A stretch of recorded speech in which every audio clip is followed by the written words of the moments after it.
Israel, America और Iran के बीच पिछले 22 दिनों से भीषण जंग जारी है।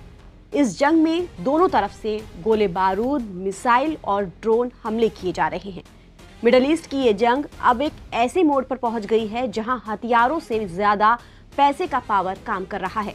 अमेरिका और इजराइल ने सोचा था कि ईरान पर बम बरसाकर वो उसे घुटनों पर ले आएगा और उसकी अर्थव्यवस्था को बर्बाद कर देगा। लेकिन क्या हुआ? हकीकत इसके बिल्कुल उलट है।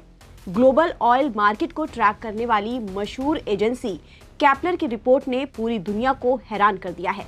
रिपोर्ट के मुताबिक जिस ईरान पर मिसाइलें बरस रही है, उसी ईरान ने युद्ध के बीच अपने तेल का निर्यात घटाने के बजाय और भी ज्यादा बढ़ा दिया है। यह खबर वॉशिंगटन से लेकर तेल अवीव तक किसी बड़े झटके से कम नहीं है। कैपलर एक ऐसी कंपनी है जो सैटेलाइट के जरिए समुद्र में चलने वाले हर तेल टैंकर पर पैनी नजर रखती है। उनके डेटा से पता चलता है कि 28 फरवरी को जब से ईरान पर हमला शुरू हुआ है, तब से ईरान के टैंकरों ने हर दिन तकरीबन 2.1 मिलियन यानी करीब 21 लाख बैरल तेल लोड किया है। चौंकाने वाली बात यह है कि ये आंकड़ा युद्ध शुरू होने से पहले के जब माहौल शांत थे तब से भी ज्यादा है। यानी आसमान में जंग चल रही है और समंदर में ईरान का खजाना भर रहा है। हर दिन करोड़ों डॉलर की ये कमाई ईरान के लिए एक ऐसी फाइनेंशियल लाइफलाइन बन गई है जिसके दम पर वो अमेरिका और इजराइल को लंबी जंग लड़ने की तैयारी कर रहा है। ईरान ने इस वक्त स्ट्रेट ऑफ हॉर्मोज पर अपनी ऐसी पकड़ बना ली है कि वो इस समुद्री रास्ते का असली मालिक बनकर बैठा है। सऊदी अरब, इराक और यूएई जैसे देशों का तेल इसी रास्ते से होकर पूरी दुनिया में जाता है। ईरान ने इस संकरी गली को अपने पड़ोसियों के लिए पूरी तरह से बंद कर दिया है, जिससे ग्लोबल मार्केट में तेल की किल्लत हो गई है और कीमतें आसमान छू रही हैं।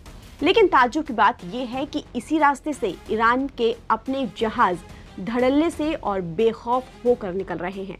वो दुनिया को दिखा रहा है कि इस रणनीतिक रास्ते की चाबी सिर्फ उसी के पास है।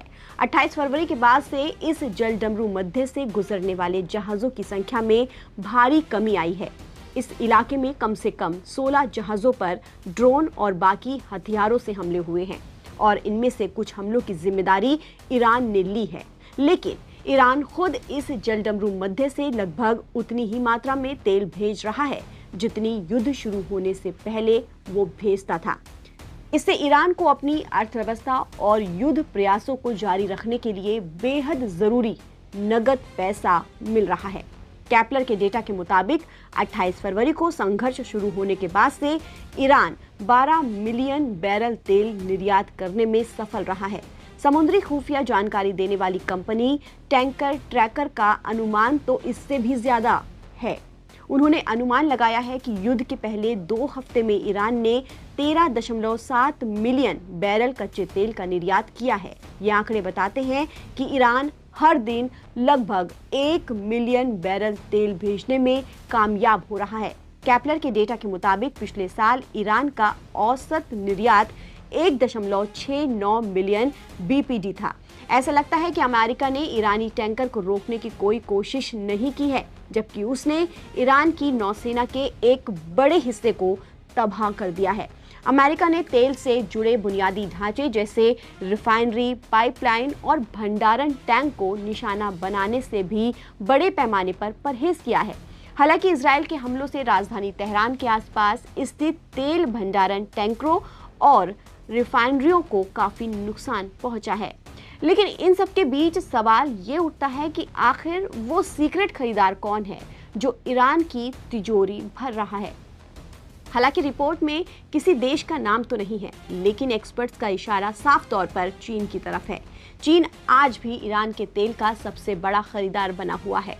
इसके अलावा ईरान घोस्ट फ्लीट यानी कि भूतिया जहाज़ों का सहारा ले रहा है। ये वो जहाज होते हैं जो अपना ट्रैकिंग सिस्टम बंद कर देते हैं और बीच समुंदर में अपना माल दूसरे जहाज़ों में शिफ्ट कर देते हैं।